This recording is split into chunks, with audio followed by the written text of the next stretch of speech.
Well, greetings and salutations, everybody. Welcome back to the channel here for this episode of Open Mic, the show where the mic is open. We want to hear from you. What are your topics and questions that you would like to have addressed? That is what we are here to do today. I'm joined by Ray Ora, who's busy as we speak. You're actually watching him work right now. He's getting the latest video we recorded uploaded as we speak, but we wanted to start the show anyway. Jonathan Voico, of course, is here. I'm just hanging out. I'm not doing anything. No, not a thing. And I'm here also, really not doing anything. And you guys are here, pretty much not doing anything. So we are here to take... like, hey. Yeah, so it's just one of those laid back, relaxed days. Good to have you guys here. So let's get things rolling here. We take questions from you guys, and there's two different ways you can get questions on the show. The first way is by using our tip link. If you don't watch the show live and you're watching this any of the 24 hours during the day, and you'd like to send in a question to be addressed on the next open mic, go ahead and send it in at streamelements.com/JohnCampea/tip. At that point, you'll be able to send in a question. Also, if you are watching the show live right now, the super chats are open. You can use the super chat feature to send in a question. And whether you use the tip link or the super chats, if your question is appropriate to be used on the show, we will read it off and address it here. With that down, you know what? No preamble or anything. Let's just get right into it. Jonathan, what's our first question today? Willoughby Sting is first up. If you're only familiar with Man City through Ted Lasso, you're forgiven for thinking of them as a historic juggernaut of the Premier League. But that wasn't always the case. Growing up in the 90s and the aughts, they were a B team at best. Then after changes in managers, owners, and a couple of average seasons, they're now the team to beat. DC should be in a similar position. DC has been a consistent loser, but everything is getting overhauled. So in 5 years, they could be king of the hill. I don't know who DC is. I have no idea who that is. But Manchester City, it's funny because... No, I mean, I think he's thinking... this is an analogy for DC Studios. Oh, I see what you're saying. Yes. Okay, so first of all, I remember the first time I even heard there was a Manchester City. And I went, you mean Manchester United? And they were like, no, Manchester City. I'm like, Manchester has two soccer teams? But I guess it's not so weird. I mean, New York has the Yankees and the Mets. They have the Rangers and the Islanders. They have the Giants and the Jets. They have, all that guys. So that makes sense to me. But, I never even heard of them. I always just thought of Manchester United. Listen, winning cures everything, right? But once you've destroyed a car, you're not going to win any races with it. It's time to get rid of it, get in the new car, and get going again. DC is 3 years away, potentially, from being neck and neck with Marvel. John, are you saying in 3 years DC is going to be neck and neck with Marvel? No. But it's potential, right? By acknowledging that this whole boat we've been trying to keep afloat with bubble gum and duct tape on massive cannon-sized holes in the hull, yeah, it's time to just retire that ship and move on and reboot. And that's apparently what they're doing. So, yeah, I mean, I always feel that DC, no matter what point in the history, has always potentially just been a couple of years away, a couple of right moves away from pulling up. The problem is, historically, under AT&T's leadership, they've never been in that position.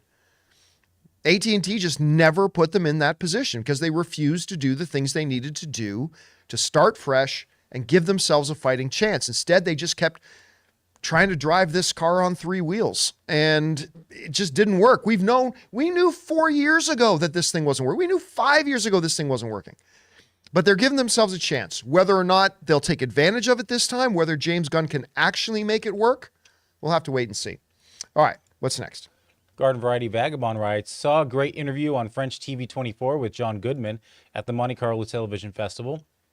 He definitely gave tons of support to the WGA, said he returned to acting only due to great writers, talked about being on both network TV and streaming simultaneously.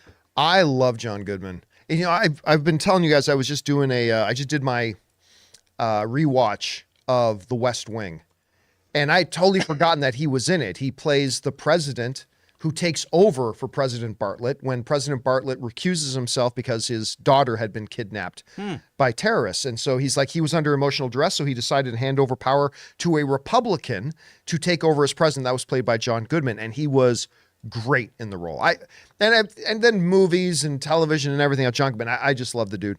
But, he's right. Right? Actors have great roles only when they're written by great writers. Actors can only have great roles if great roles are written by great writers. That's it. I put that thing up on our community tab the other day. Did you like Breaking Bad? That came from a great writer. Did you like The Shield? That came from great writers. I mean, that's the thing. And I love the fact to hearing actors acknowledge that. All right, what's next? All right, Min writes, when the Flash shows were firing on all cylinders, season 1 and 2, would you say the Flash character is better portrayed by Ezra compared to Grant? Basically, at their peaks, which version of character is better? I've kind of addressed this before, but I'll address it again. Bring up the question there for a second, Jonathan. So, would you say the Flash character is better portrayed by Ezra compared to Grant? They're playing two different characters. The Barry Allen in the CW show was a very, very, very different Barry Allen than the one we had on the big screen. They're two completely different characters.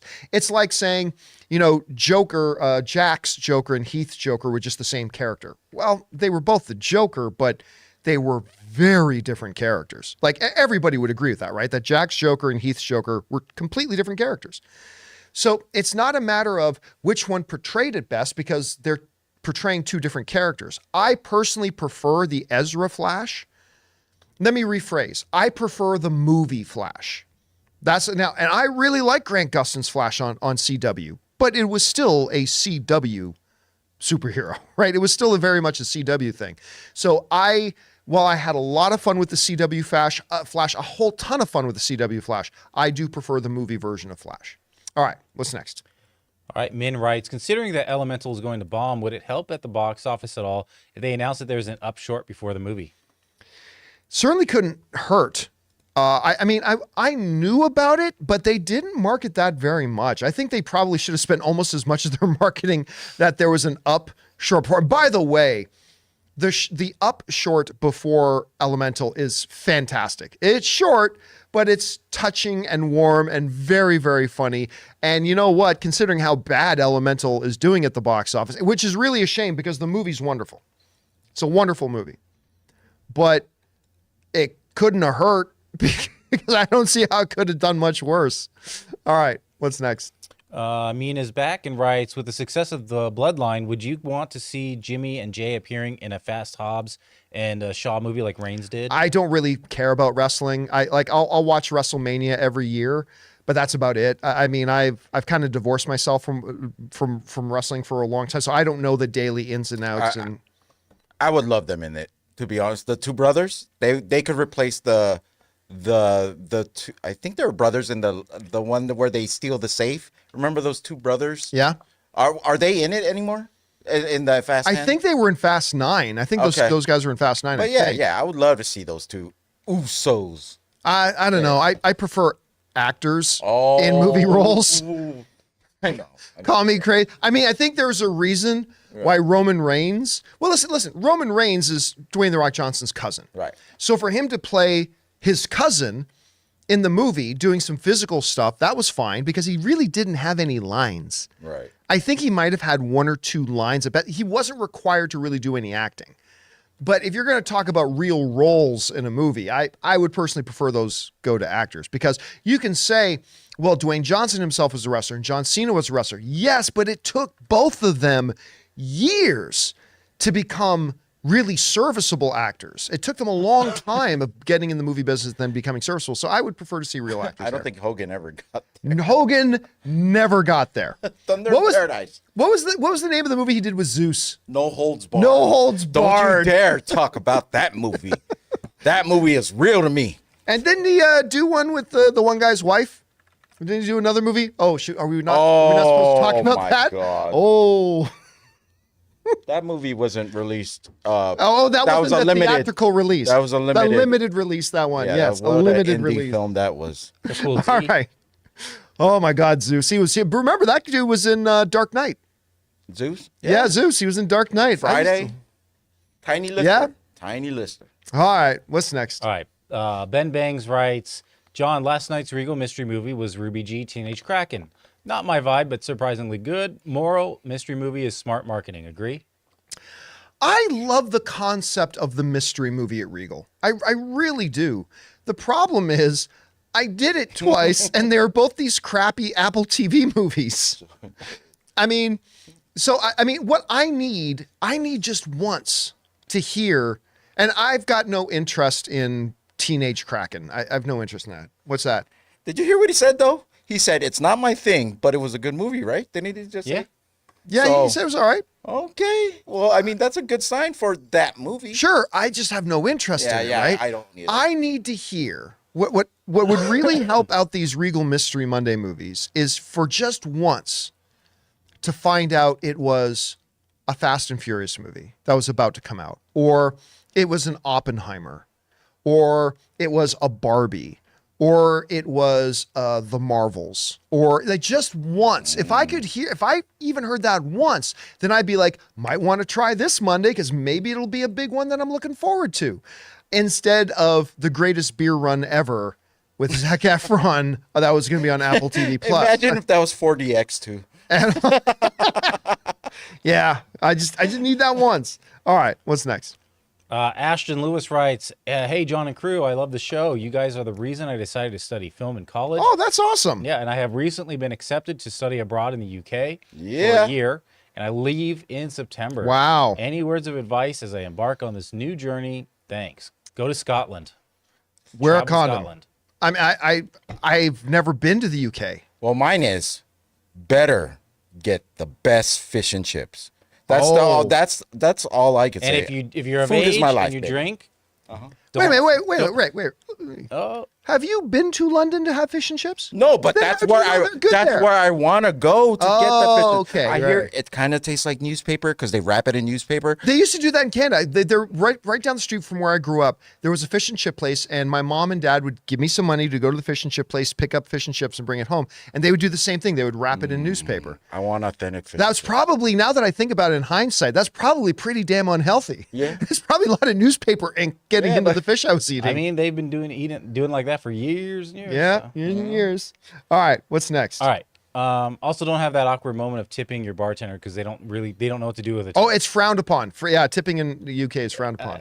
I had that moment. So It you was just put them in the back pocket and weird. Yeah, you just keep it. give them a kiss. Martin Lowitz writes, I finally convinced my dad to go to the theaters for the first time since 91 when he saw Child's Play 3. Wow. We saw Flash and he absolutely loved it. He wants to see Oppenheimer next. It's funny, man. Listen, Movies have come a long way since 93. it is funny, like, when you do something and you realize you had a good time, Since Child's suddenly Play 3. you're like super excited to go back.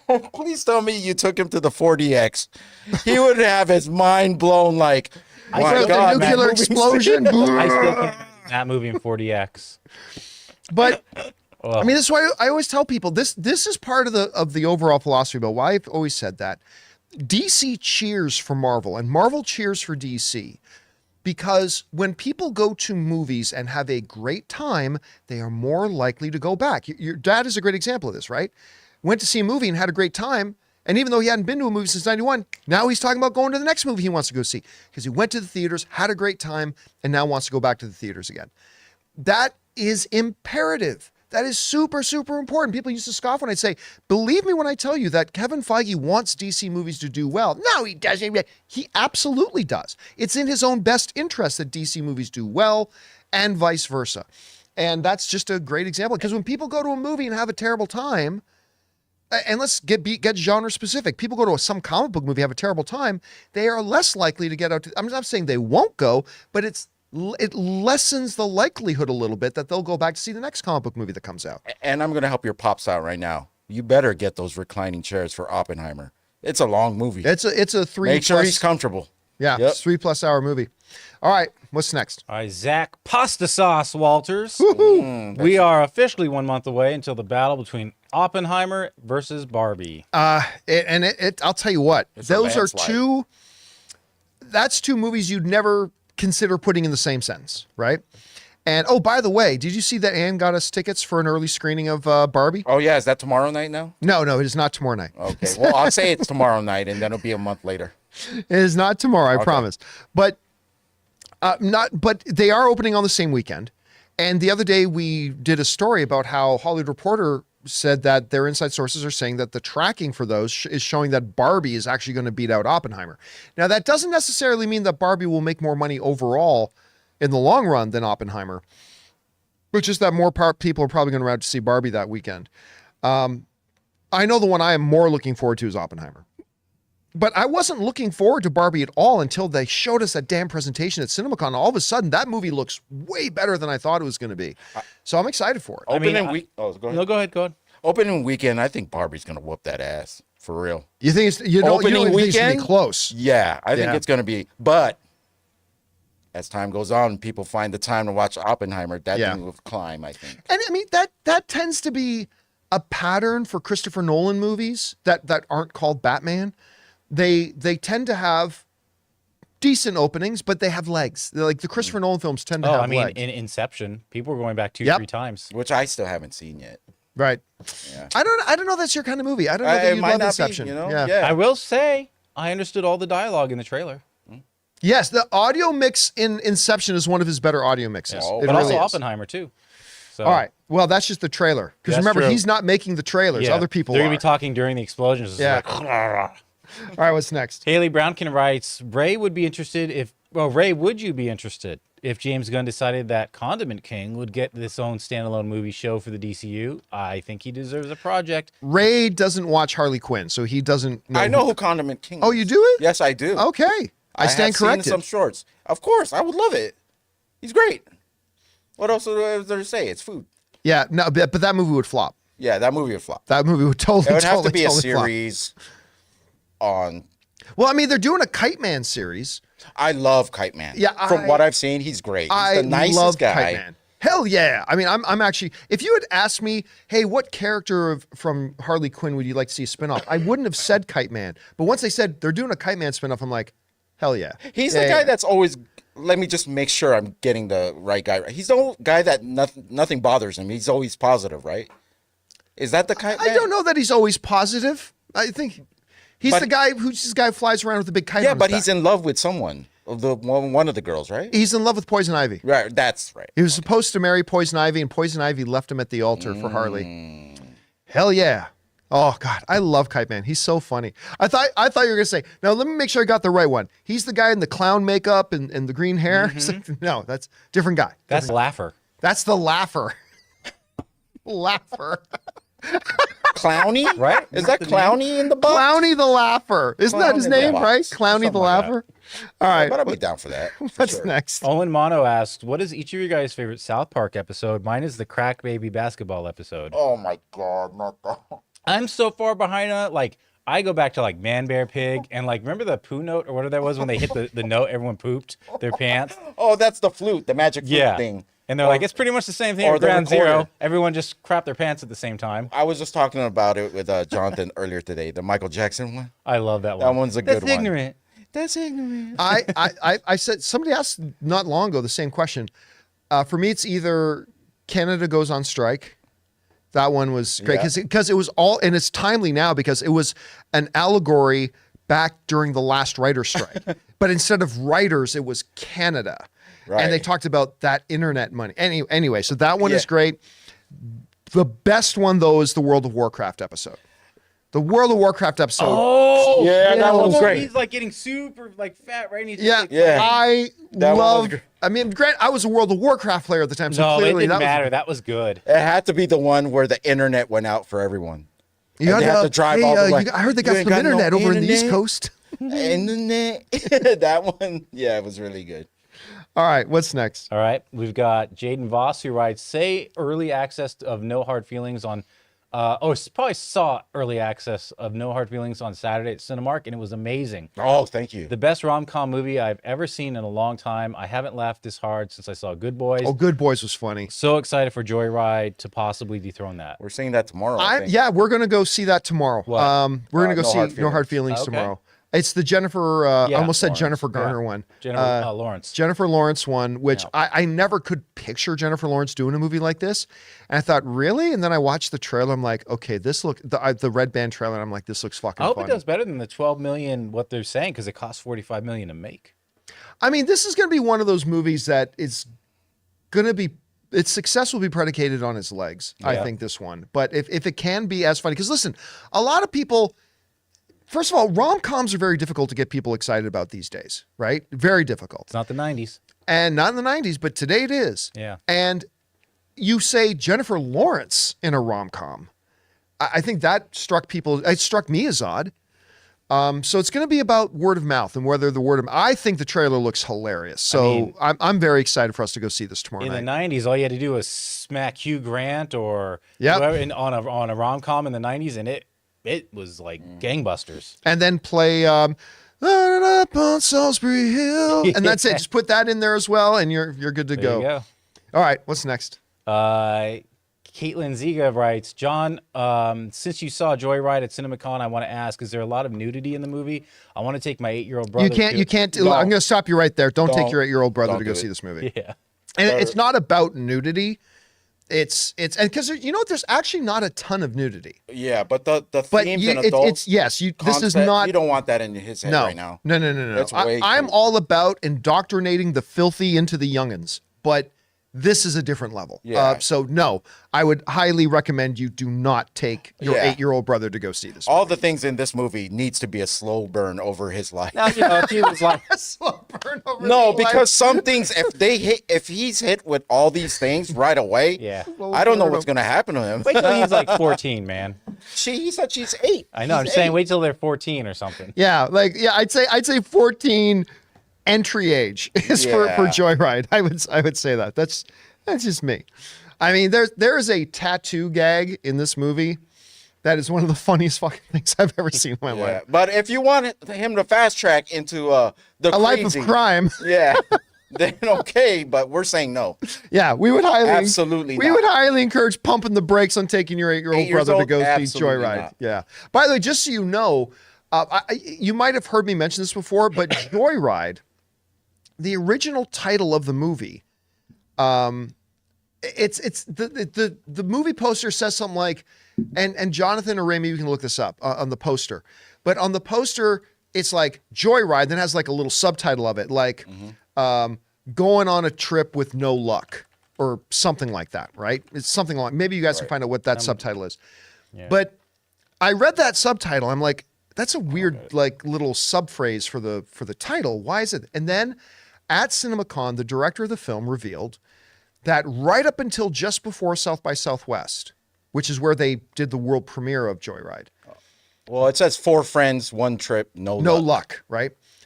The original title of the movie was The Joy Fuck Club. And that was the name of the movie. And it wasn't until just before they went to South by Southwest that I guess the execs at Lionsgate said, you know what, change the title. But it was going to be called The Joy Fuck Club. And instead we got Joyride, and it doesn't matter what the title is because the movie, again, I want to be really careful about how much we oversell this movie because humor is totally, like, all movies are subjective, but humor is especially subjective, right? A comedian can tell a joke, 2 people will laugh their asses off and 2 people will yawn. I mean, that's just the thing. So I don't know how you're going to respond to the comedy in this movie. All I know is how I responded to the comedy in the movie, and it is a fucking funny movie. It's really, really good. And some cringe a little bit.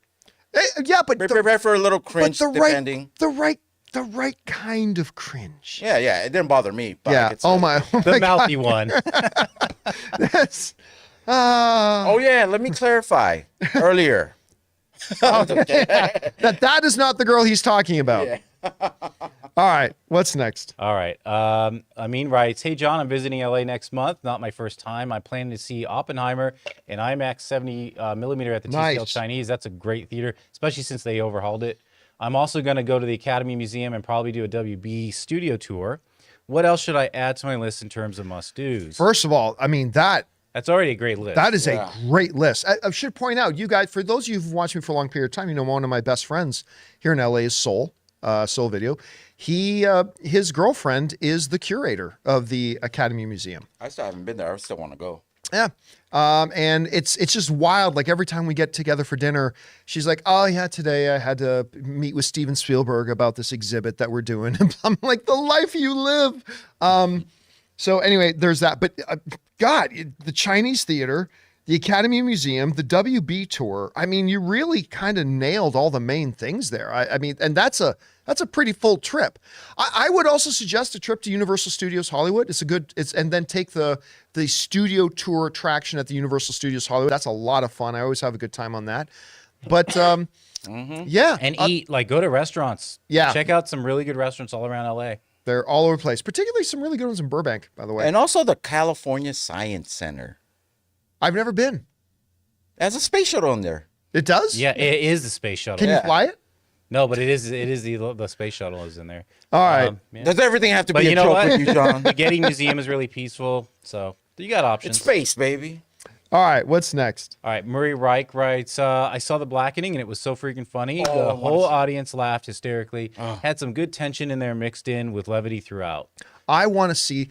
They showed the first trailer I saw for it was at CinemaCon, and I laughed pretty hard watching it. I want to see this movie. Of course, this weekend was filled up with watching The Flash again and watching Elemental. Then I've been catching up with some TV, and now we're going to go see. You know, maybe I should try to do a double header tomorrow of The Blackening, because I really want to watch this movie. I've heard nothing but good things about it. So anyway, I'm glad you enjoyed it, man. I got to check this thing out. All right, what's next? All right, Swanson Burgundy writes, is there any form of disciplinary action for poor unprofessional behavior on movie sets? Are conduct policies ever put in contract for producers, directors, actors? It appears it only makes you less likely to book a next job. I think just about almost every contract will have clauses about for cause. What Hollywood calls them is morality clauses. Actually, you know, sports, it's not literally, I don't think it's literally called a morality clause, but they have them in sports contracts, they have them in entertainment contracts. The problem with Hollywood history is like they were quite often not enforced. Like never in history was a producer or a casting agent supposed to tell a young actress, hey, blow me and maybe you can get a job in this movie. But Good for you. Yeah, good for you.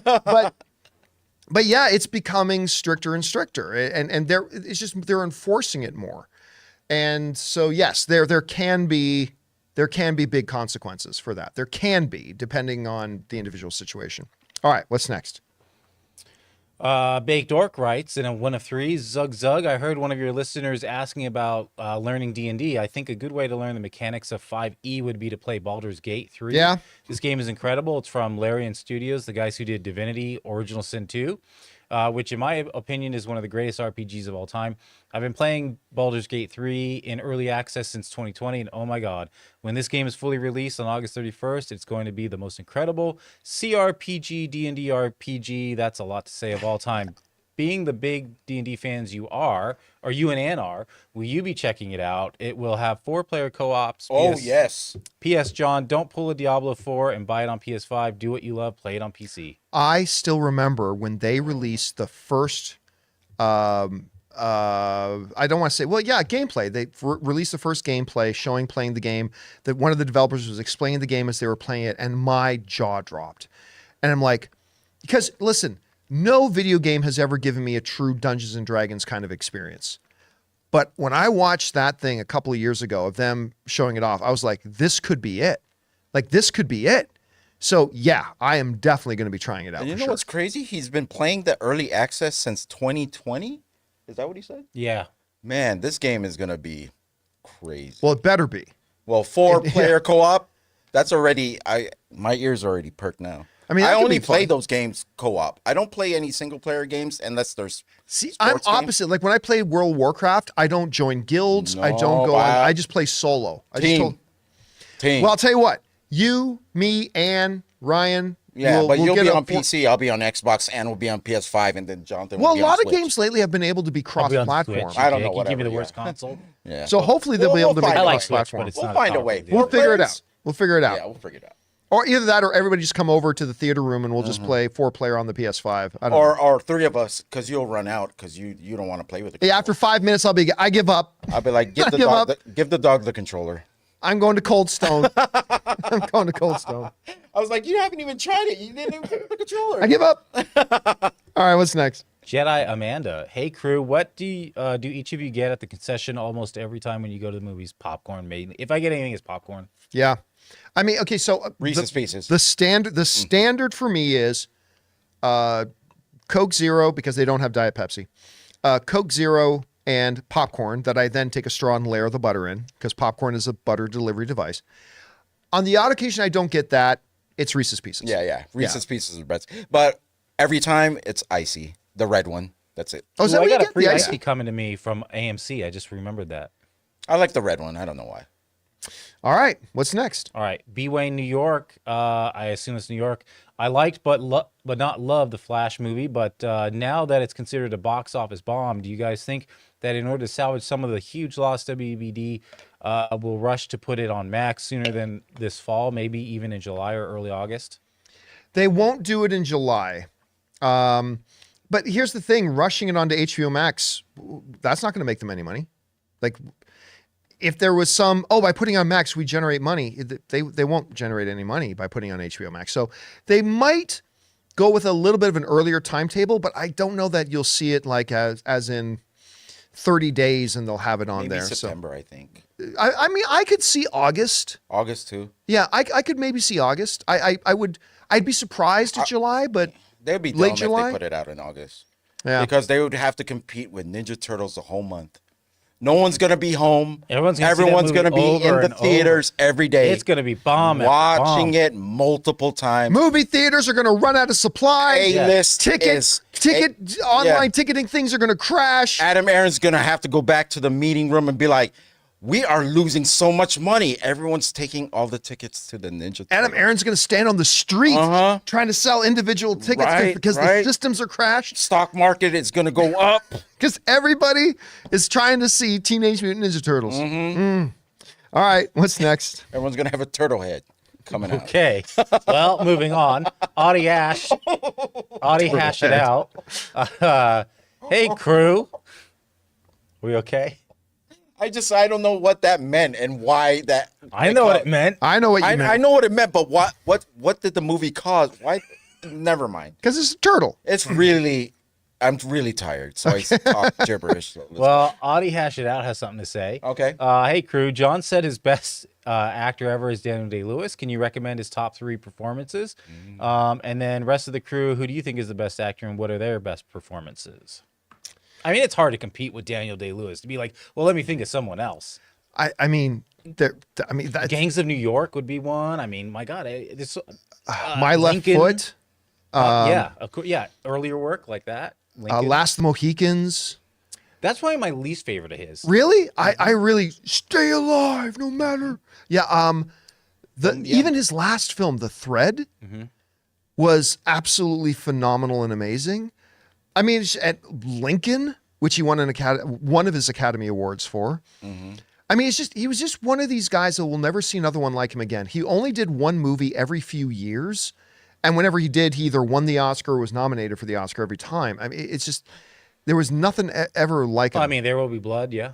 Yeah. Name of the Father.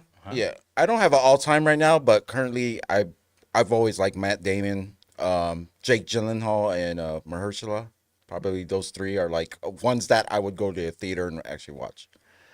But, and by the way, yes, There Will Be Blood. I contend, not that There Will Be Blood is the greatest film of all time, but I think There Will Be Blood, Daniel Day-Lewis in that movie gives the single greatest individual performance of any movie ever in history. Like, I think that is the greatest single performance ever given in a movie. It's Daniel Day-Lewis, man. Best there is, best there was, best there ever will be. He's the GOAT. All right. Is that it for That's it for tips? Tips. All right. Well, with that down, guys, we're going to take a break here. We're going to thank the sponsors of today's episode, our friends at Rocket Money, the great folks at BetterHelp, and of course, my mobile service provider, Mint Mobile. Guys, we want to thank a sponsor of this video, Rocket Money. The average person has around 12 paid subscriptions. Think about that. If you think you're only subscribed to a handful of services, you might want to double check. With Rocket Money, you can quickly identify and cancel all of your unwanted subscriptions. Rocket Money, formerly known as Truebill, is a personal finance app that finds and cancels your unwanted subscriptions, monitor your spending, and helps you lower your bills all in one place. Rocket Money will quickly and easily identify your subscriptions for you so you can stop paying for the ones you don't want and don't even use. Simply find the subscription you don't want and press cancel, and Rocket Money will cancel it for you. No more long hold times with customer service or tedious emailing back and forth. Rocket Money makes canceling subscriptions as easy as the click of a button. My wife Ann and I moved out of Burbank 2 years ago, and one of the first things I discovered when I loaded up Rocket Money was that I was still paying for a gym membership I haven't even been to in Burbank in 2 years. So stop throwing away your money. Cancel unwanted subscriptions and manage your expenses the easy way by going to rocketmoney.com rocketmoney.com/Campea. That's rocketmoney.com/Campea. rocketmoney.com/Campea. Guys, we want to thank a sponsor of this video, BetterHelp. Getting to know yourself can be a lifelong process, especially because we're always growing and changing. Think about it. The person you were 5 years ago is not the exact person that you are today. Therapy is all about deepening your self-awareness and understanding, because sometimes we don't know what we want or why we react the way that we do until we talk things through. BetterHelp connects you with a licensed therapist who can take you on that journey of self-discovery from wherever you are. And guys, striving for better mental health is something we should all aspire to. I've talked about this before, but when somebody goes to the gym, we applaud them for getting out there to improve their physical health. Well, it's about time that we start looking at mental health the same way, not just by encouraging the people around us to look into therapy, but by also taking the step to take care of our own mental health as well. So listen, if you're thinking of starting therapy, give BetterHelp a try. It's entirely online, designed to be convenient, flexible, and suited to your schedule. Just fill out a short questionnaire to get matched with a licensed therapist, and you can switch therapists at any time for no additional charge. So discover your potential with BetterHelp. Visit betterhelp.com/Campea today to get 10% off your first month. That's BetterHelp, HELP.com/Campea.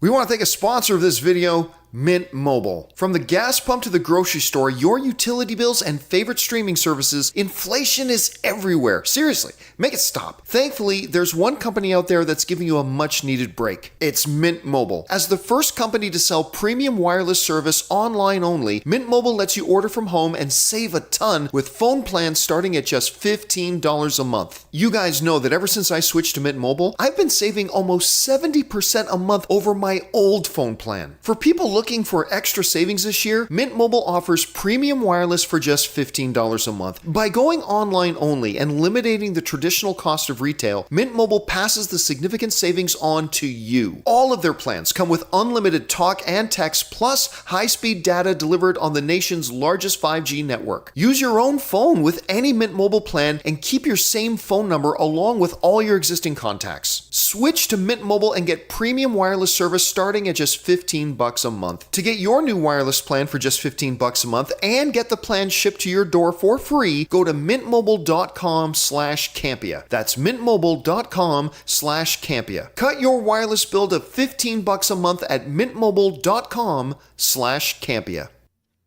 And thank you to our friends at BetterHelp, Rocket Money, and Mint Mobile for sponsoring this episode. All right, guys, let's get back to it now and get to the rest of your questions that you guys watching live have sent in via Super Chat. So what do we got up next? Next up, we've got Kyle Schneider. What a strong start to Secret Invasion and a shocking ending for the first episode. The show is going to be brutal, and I can't wait to see more. I told you guys that the ending of the first episode is a WTF. I won't say what it is, but I mean, I remember the first time I read it in the script like a year ago, I was shocked. And listen, lots of Disney Plus shows start off great with a great first episode. First episode of Obi-Wan was great. First episode of She-Hulk was great. And the first episode of Moon Knight was great. But whatever, you'd still rather be off to a good start than not be off to a good start. Secret Invasion's off to a good start. So we'll see how it goes after that. All right, what's next? Fangblaze71 says, just saw first episode of Secret Invasion, really liked it. Hope the show stays as good throughout the season. Listen, I agree. This is a show that is right up my alley. The whole political espionage thriller kind of show. I love it. I love that it's continuing consequences from previous MCU installments with the Skrulls and all that kind of stuff. They made it make sense to me about, wait, but the Skrulls are our friends. Why are some of them not our friends anymore? They answer that very quickly and very efficiently. I'm with you. If they can maintain, and most of their shows don't, but if they can maintain the quality of the first one, I think we are looking at the third best Marvel MCU show so far, only behind WandaVision and Ms. Marvel. But and I mean that with all due praise. I think we're looking at a really, really good show. If they can maintain that, whether they can or not, we'll find out. All right, what's next? Angel Leone writes, did you like the Star Wars Outlaws trailer? I did. But again, it's one thing seeing some of it on screen. It's another thing actually getting your hands on it and playing it. I haven't really liked a Star Wars game since Knights. well, since they're basically their World of Warcraft version, Knights of the Old Republic, Star Wars Old Republic.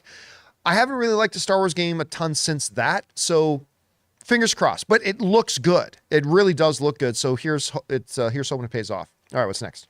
All right, Fangblaze71 is back and says, I believe Secret Invasion was the first time they ever shortened the typical MCU intro.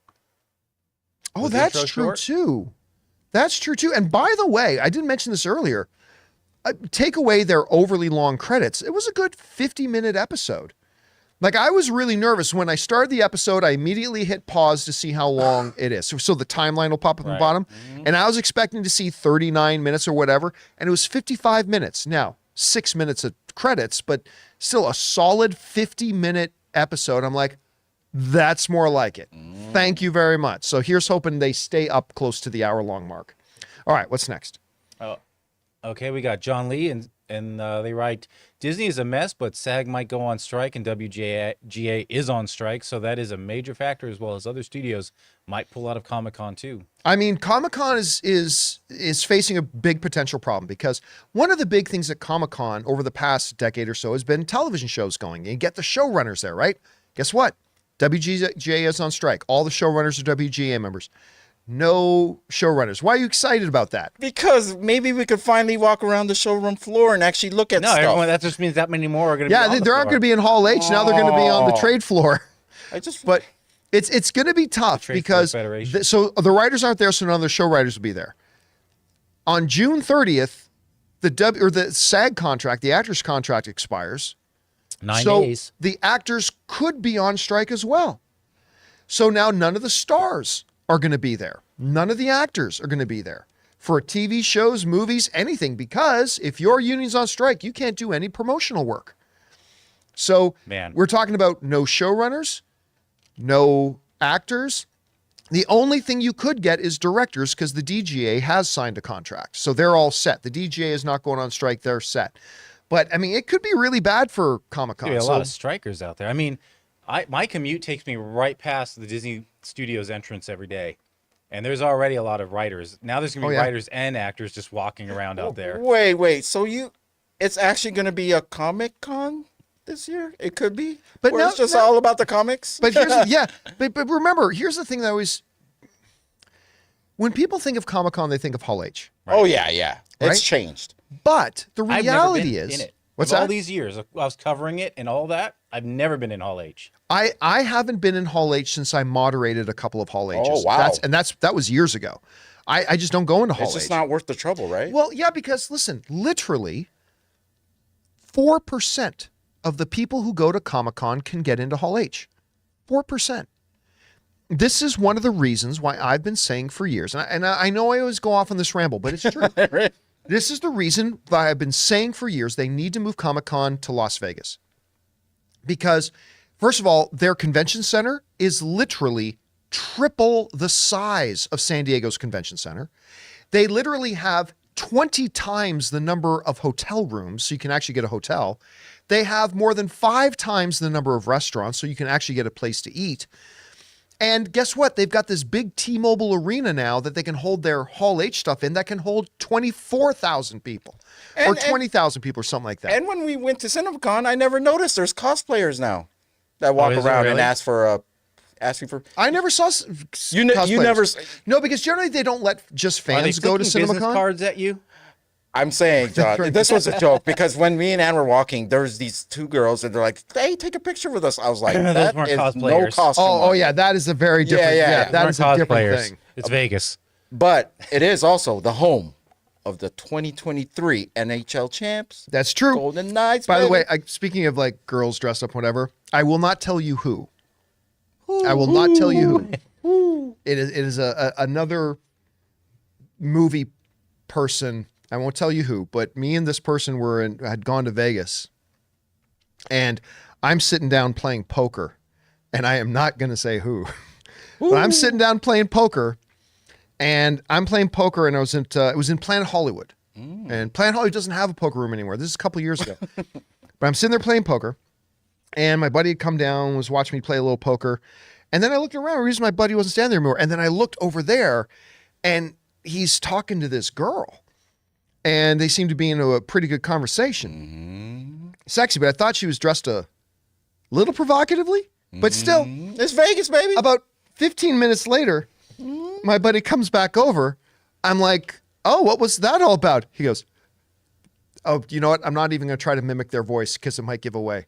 They just said, I thought I was doing really good with this girl. And then I realized it was a prostitute. I can't believe you're telling them about my story. Reminds me of the beginning of Arthur. Jesus, you a hooker? I thought I was doing really good. Yeah, that's basically what it was. That's exactly what it was. I thought I was doing really good with this girl, and then I realized this is a hooker. You mean girls don't lick your ear on the first date? The first conversation? Yeah. In the first conversation. But that's the thing. In these Vegas hotels, like if it's after 1 o'clock in the morning, there are a lot of girls on the clock, and they Comic-Con. be walking by and all these and Yeah, we've gone on Comic-Con. a tangent here. Comic-Con, true story, represents the largest migration of sex workers every year. More sex workers from around the country will fly into San Diego because what do you got? You got a bunch of 21-year-old dudes who still live in their mom's basements, and they're out there and now and they got the extra. Is this a joke or is this no, actual no, truth? true story. You can look up the newscasts and everything. It is Can we more get, sex like, workers fly into San Diego when Comic-Con is going on. Wait, all of them were actually workers? Not all of them. I'm Can just we get like saying. Attenborough to narrate the David migration Attenborough. of sex workers over the deserts of the Southwest to like San Diego every We year? see the sweaty nerd virgin in his natural habitat. Oh, his comes ears the have prey. perked up. Oh. He's being approached by one of the predators. A Blade t-shirt from 2009. Stylish. 2009. I don't know when the Blade movie came out. 98. Mark 24 Gaming in the live chat is like, okay, I'm going to Comic-Con. You should Anyway. go, man. Dreams All come right, true at what's Comic-Con. next? All right. Vader, Jedi Master, comes in with a two-parter. In the latest episode of Superman and Lois, they did the exact opposite of Man of Steel's Paul and Clark Kent tornado situation with General Sam Lane and his emo douchebag grandson, John Kent, and ends up making John an even bigger emo douchebag. And the Yes. drama between Clark and John over it is intense. Also, Lex is badass. I've heard that the Lex Luthor, I've not seen it yet, but I've heard the Lex Luthor in the new Superman and Lois is actually pretty good. I'm going to go and start rewatching. I only saw 3/4 of the first season, so I'm going to start my watch of Superman and Lois and get through the whole thing. When he says emo douchebag, he's talking about the one you don't like, the one you refer Take to him as out. emo I'll watch it all douchebag. day.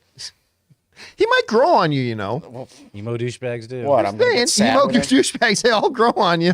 All right, what's next? John Lee writes, not saying Majors is guilty or not, but there's an interesting article about his case on Insider website that got posted yesterday. Interesting read.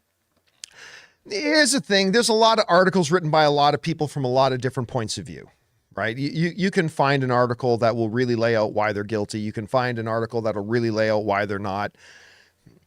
It's just, this is why when it comes to legal affairs in movies, I try to tell my fellow movie fans, understand you don't know anything. You see some things online, and it's okay to form some basic opinions, but as long as behind all of your opinions on it, you go, but at the end of the day, I don't really know. I wasn't there. I did not see any of this firsthand. I am not looking at the actual court documents myself. You know, so just to take a deep breath, stand back. Look, the Jonathan Majors situation is very serious.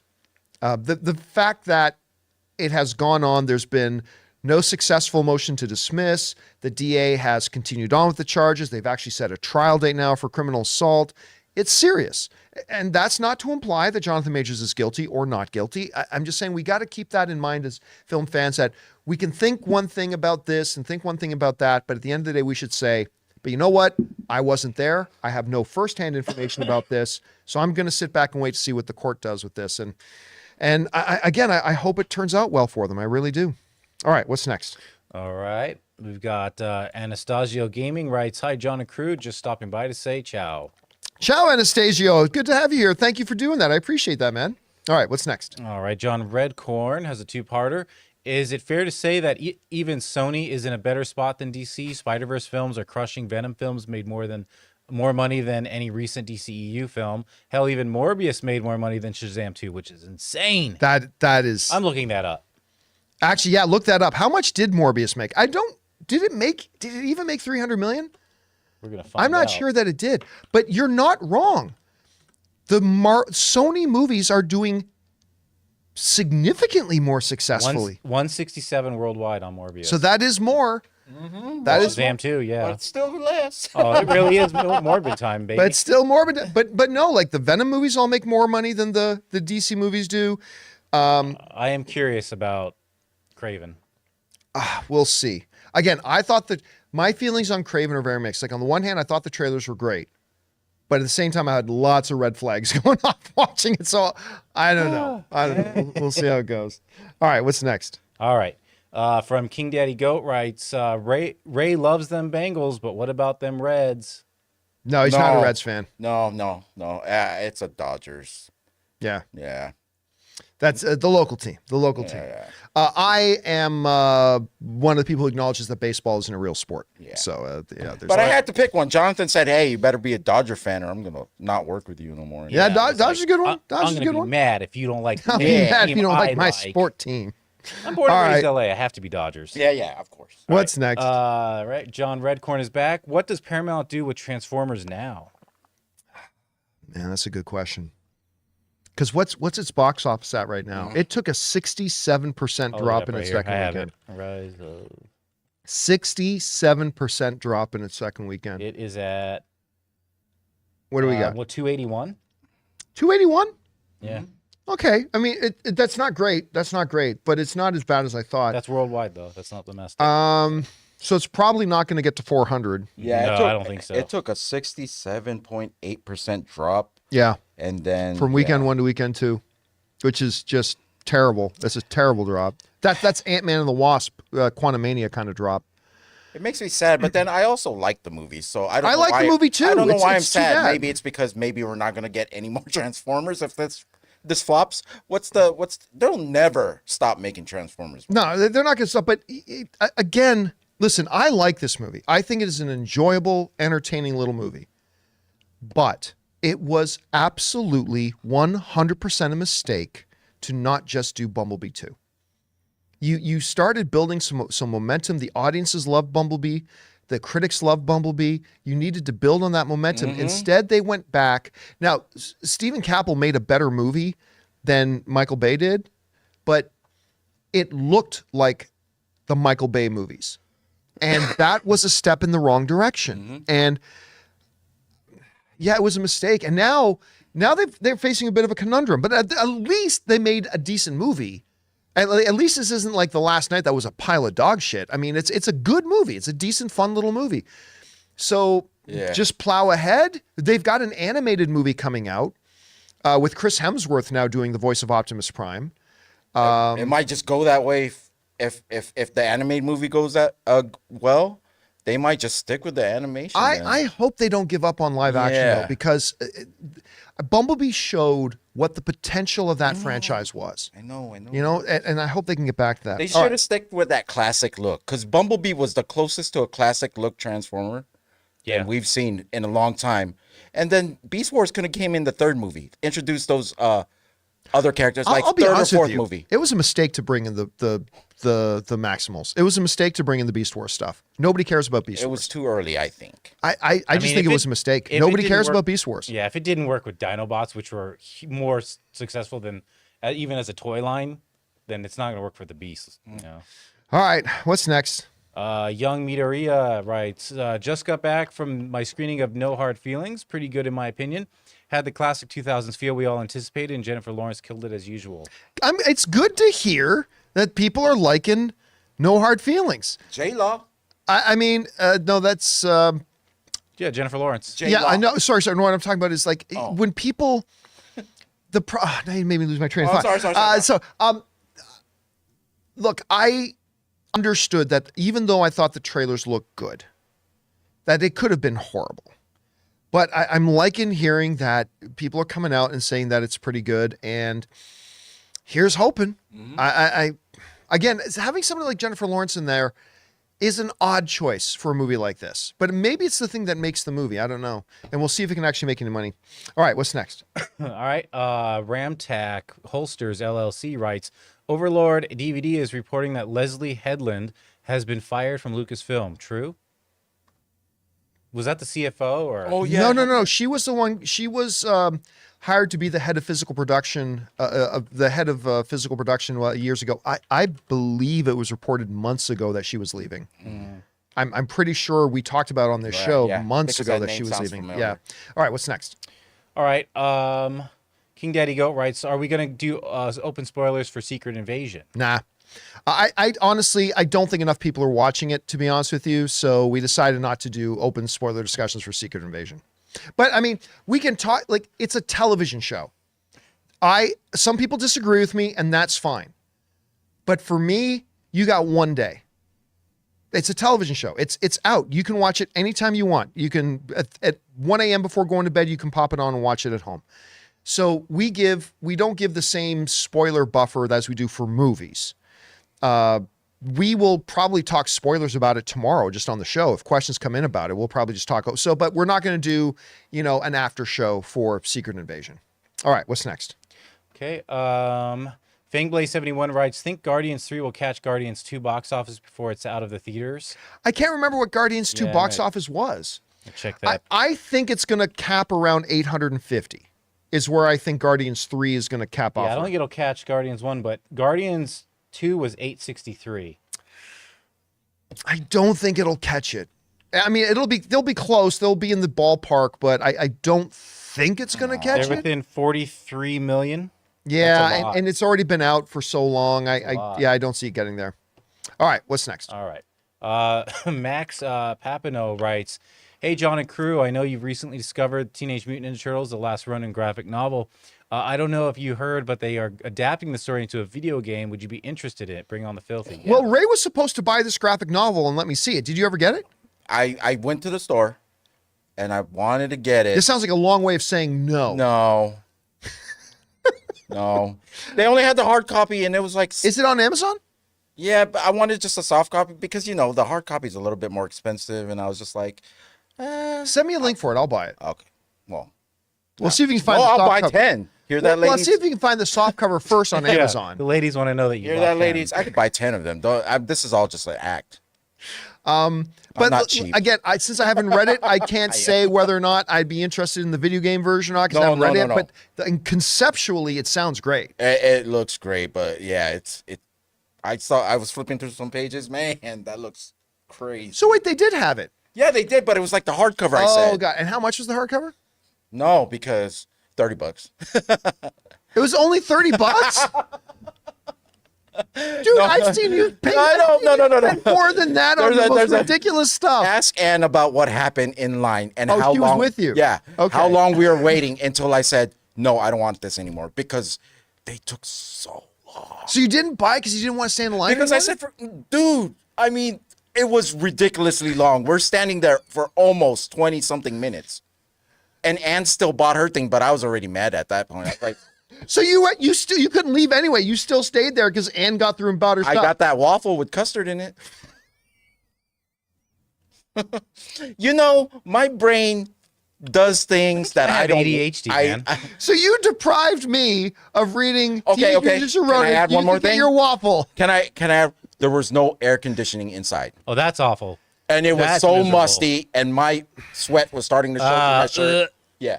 So Okay. it was one of those All things right. where if your sweat starts showing through your shirt, You know you're what? I standing. wasn't there. Maybe it was that bad. Yeah. Okay. I'll It's not about the $30, ladies. I will concede the point. I got About the lots armpit of sweat. monies. I got lots of Ladies. ladies. Oh, yeah. I got lots of money, But ladies. that money makes up for that sweat. All right. Like $130. What's next? Max is back. Hey, John, I recently rewatched Robert De Niro movie The Family. Have you seen it? I feel like it's not talked about enough. The movie's great. I can't remember which one that is. I just looked at it. It's like from 2013. What's it called? The Family. Oh, You know it? Here, I'm thinking of Meet the Meet the Parents? Yeah, that's a very, very different movie. yeah, I mean, here's an Family? image of it. But 2013, Robert De Niro. I never heard of it, but it's from 2013. Isn't he like a hitman or something? Looks like it. And I then have no like idea. he's hiding that from his family? Was Well, it that says the Manzoni family, a notorious mafia clan, is relocated to Normandy, France, under the Witness Protection Plan, where fitting in soon becomes challenging and their old habits die hard. Oh, okay. So I don't know. So the whole family is For on. all I know, You know what? I never saw this movie. Me either. I like the plot actually. Yeah, plot sounds good, but I've never seen it. And we're at an hour. Are we? There was one more, it just didn't pop through, but I can read it here. It's Okay, from sure, go ahead. Isaac Cushman, and they write, have you guys seen the Scorsese directed episode of Amazing Stories Mirror Mirror? It's scared me pretty good as a kid. Oh, I Amazing remember Stories, that. you but mean? I never saw it. watched Amazing Stories. Yeah. Yeah, no. No, Yeah, but I kind of remember that like way back. Mirror Mirror. They're Sounds supposed like to a redo Star Amazing Trek Stories, episode. right? What's that? They're supposed to redo that, or like they were going to redo it. I know they redid Twilight Zone. Jordan Peele did Twilight Zone, but I we've didn't. reported before, but it's probably got scrapped because we haven't heard anything since. All right, guys, and that'll do it for today's episode of Open Mic. Thank you so much for being here and making this little show a part of your day. Big special thank you to all you guys who sent in those tip questions, sent in the super chats. Number one, because you gave us great fun things to talk about, but number two, you supported our channel as you did it, and all of us involved with the show here. Thank you guys so very much for your support. So, for myself, Ray Ora, Jonathan Boyko, my name's John Campea, and until next time, my friends, bye-bye.